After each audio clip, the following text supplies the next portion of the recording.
E se não tivesse essa bancada de Bíblia, bala, fazenda e empresa, o país estava um caos hoje. Esse negócio de ter essa potestade e de ter esse tipo de gente comunista querendo governar nossa nação faz com que a nossa nação, que foi deixada por último, aos poucos se revele o que ela vai fazer ou como ela vai se levantar. Para criticar quem está lá. Mas o Estado não tem que ser laico? Ele vai continuar laico. O Estado tem que ser laico, só que o povo não é ateu e nem laico. A laicidade do Estado, ela tem que permanecer para uma religião não tomar conta. Entendi. Ela tem que continuar, sou a favor, inclusive. Porque senão o líder é católico, vai virar católico. O líder é evangélico, vai virar evangélico.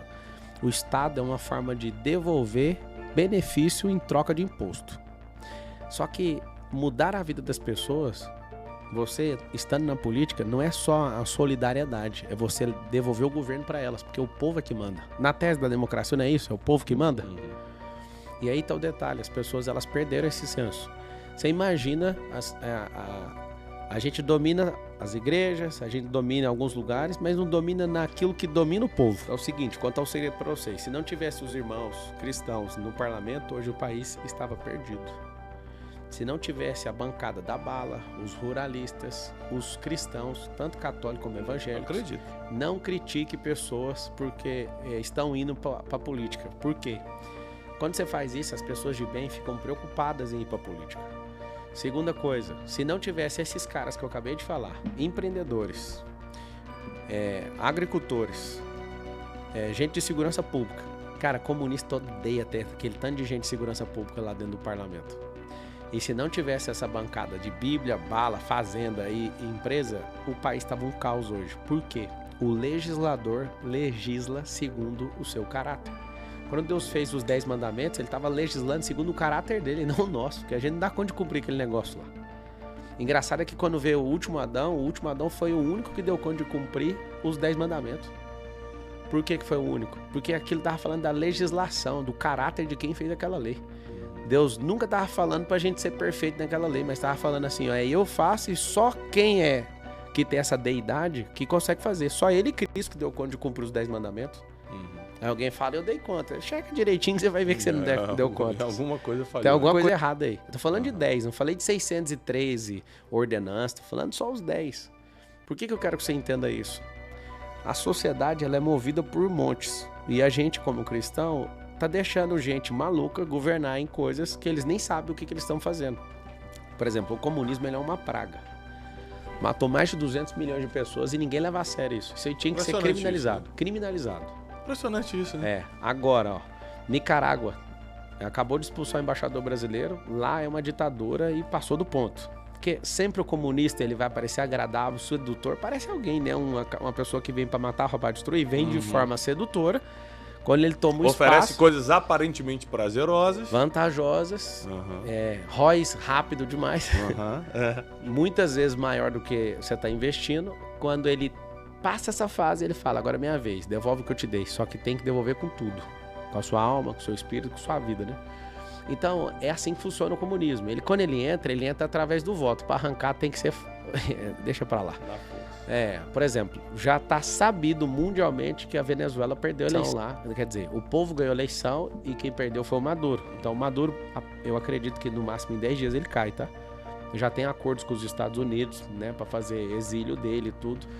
Eu não sei como que ele vai aceitar, porque no próprio Estados Unidos tem uma recompensa de 15 milhões de dólares para prender ele como ditador. Mas eles estão negociando para quebrar isso. Por que eu estou entrando nesse assunto? Porque o cristão ele não pode ser ignorante, ele não pode ser avessa da política, porque é isso que manipula um povo, é isso que pode impedir um povo de prosperar. E eu te pergunto, Bruno, você que é um dos caras mais sábios que a gente conhece aqui no Brasil, qual que é o propósito do brasileiro? Você sabe? Ou o propósito do Brasil? Você já ouviu alguém falando disso? Não, eu sei que brasileiro vem de... O eiro, né? A palavra eiro vem justamente de trabalhador, né? Todo mundo, por exemplo, chama ou italiano, né? Ou alemão, ou americano. E a palavra eiro não deveria ser dada a um povo e foi dada ao brasileiro. A única informação que eu tenho assim mais próxima disso, de propósito do Brasil. E é claro, a gente cresceu debaixo de um sistema Vou ter cuidado com as palavras porque a gente está ao vivo. Eu não sou o Pablo que apanha e dorme, né?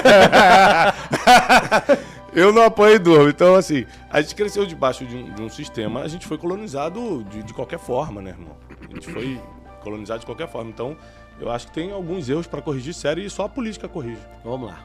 Todo bloqueio tem intimidade com propósito.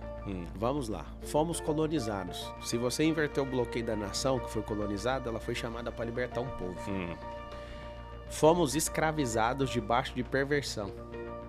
A gente foi chamado para santidade. Você olha para mais uma coisa no Brasil. Um principado poderoso de corrupção. E aí está o segredo. Nós estamos debaixo de ignorância, de corrupção, de perversão. Quando você desbloqueia isso emocionalmente, é o contrário disso que é o seu chamado. Tem 3 classes de propósito na vida. Eu estudei bastante isso até chegar nessa conclusão e estou aberto para entender mais ainda, para quem puder me ajudar. Primeira classe de propósito é o original. Fomos chamados para governar. Se você é ser humano, não tem chance. Você foi chamado para governar sobre todas as coisas. Você vê, por exemplo... Qualquer ser humano. Qualquer ser humano. Isso é um princípio. Deus falou, você é minha imagem e semelhança. Você não quer ser chamado de filho é uma coisa, mas você continua sendo minha imagem e semelhança. Eu te fiz assim. Eu te dei isso. Segunda classe de propósito. Dos 62 livros que eu escrevi, o capítulo 1 do livro 1 é Antimedo. Tá escrito assim, ó. Meu bloqueio tem intimidade com o meu propósito. O que significa isso? Cara, quando você nasce, a natureza tem perfume. Já observou que cada árvore tem um cheiro? Sim, impressionante. Cada animal tem um cheiro. Todo mundo tem um cheiro, faz parte, é o perfume da criação, chama assim. O diabo, ele te olha, ele bate o olho e fala assim, você é um cara de sabedoria, então vou te meter em um monte de confusão. Você nunca querer nem imaginar, você nunca querer sair desse patamar. O outro foi chamado para ser mantenedor do reino, então eu vou tacar uma escassez e vou patrocinar esse ambiente para você nunca se envolver com isso. Ah, você vai ser um grande orador, então você vai tomar pressão na escola. Sabe esse negócio de não deixar, pelo seu cheiro, eu não deixar você perceber o que você carrega. Olha que louco. Boa. Ah, vai nascer um cara aqui que vai libertar um povo. Ah, vai. Aí o faraó mandou matar 10 mil crianças. Não vai não. Ah, vai libertar? Então vamos escravizar. Você vai ser o libertador? Então nós vamos fazer você ser fugitivo. O que aconteceu com Moisés? Moisés tinha 120 anos na história dele. 40 ele morou no Egito. Era neto do faraó. Aí ele fez uma besteira, né, debaixo da carne ali, ele acabou fugindo por 40 anos. Então 80 anos longe do propósito. Aí ele volta, falta mais 40, ele liberta o povo. É engraçado, dá pra você ver que é inversão. O bloqueio tem intimidade com propósito, é a classe 2 de propósito. Tudo aquilo que você descobrir que tá te travando, se você resolver isso, você vai ser um resolvedor disso na vida dos outros. Então o bloqueio tem intimidade com propósito. Agora a classe 3 de propósito é a coisa mais assustadora. Eu sugiro que todo mundo que está me assistindo tome muito cuidado. Cuidado com as decisões que você toma, porque aquilo vai gerar responsabilidade para sempre na sua vida. Sem dúvida. Se você resolver falar na vida dos outros, aquilo vira seu propósito. São decisões. Então vamos recapitular aqui, porque é uma das coisas que pessoas pagam muito dinheiro para aprender, tá? Primeiro propósito, meu, seu, do Brunet é o mesmo. Governar sobre todas as coisas. Se você só souber... Um propósito universal. Serve para todos. É porque o segredo da vida é identidade e propósito. A pessoa, ela descobre a identidade, ela vai fluir naquela identidade. O propósito é o motivo. E eu entrei nisso tudo para te responder qual que é o propósito da nação brasileira. Um povo escravizado é um povo libertador no seu propósito. Um povo que é rico, mas tem a mentalidade de miséria, vai ser o povo mais próspero. Deixa eu te falar, olhando só para a terra, tá? Tira o povo todinho em cima da terra. Pega só essa terra de 8 mil quilômetros. 8 mil quilômetros só de um lado, né? São 16 mil quilômetros de fronteira, 8 mil quilômetros de praia até o Brasil. Aqui tem a maior reserva de combustível do futuro, né? Que é combustível espacial, chamado nióbio. Aqui tem a matéria mais resistente que a gente conhece para usar para blindagem, para qualquer tipo de coisa que você imagina, chama grafeno. 200 vezes mais potente que o aço e 50 vezes menos espesso do que uma folha de papel A4.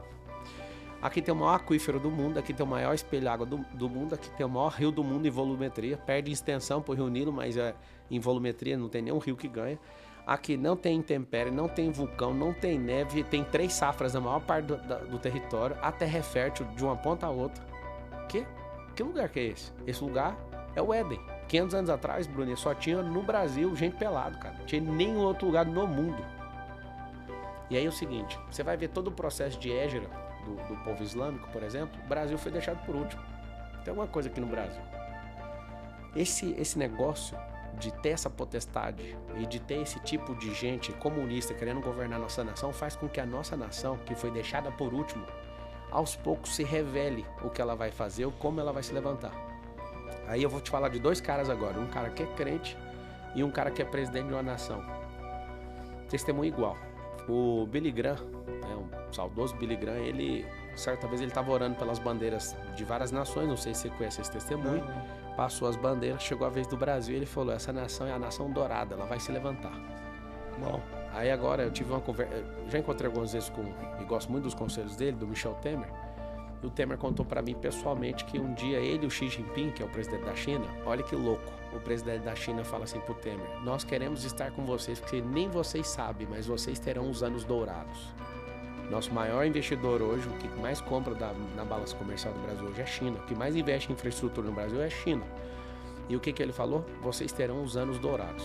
Eu vou te falar o que é a tradução disso tudo e o motivo de eu estar na política. O Brasil vai se tornar a nação mais próspera da Terra até 2050. Quando eu falo 2050, é uma base que a gente tem que mudar a mentalidade do povo. Nós somos computadores de última geração, esse povo de 200 milhões de pessoas, só que o Windows é 95. Como o senhor me deu a graça de entender a mente, e eu mostrei como fazer isso com muita gente, e eu vejo que a política precisa disso, de gente com mentalidade diferente. Porque um bom político, se ele quiser aumentar o dinheiro no caixa de uma prefeitura, de um governo, é só aumentar imposto. É o que o governo federal está fazendo hoje. Só que alguém que entende de riqueza, ele consegue aumentar o caixa sem mexer no imposto. Ele consegue construir ativo, ele consegue regulamentar ativo, fazer equity, que é o que a gente faz no mundo empresarial. Aí alguém vai falar, mas a lei, quem faz a lei é a gente, são os políticos. Inclusive, você que não sabe, eu sou o terceiro político mais seguido do país hoje. Fui eleito deputado federal, por uma infelicidade do partido, né? Derrubaram o partido, o Lula acabou pegando o partido na eleição de 2022, fui candidato a presidente, né? Não conseguiu avançar, mudei para deputado, em 3 dias tive 243 mil votos e não estou de brincadeira. A política para mim é um chamado e eu vou mostrar para todo mundo que política não é profissão, política é um chamado.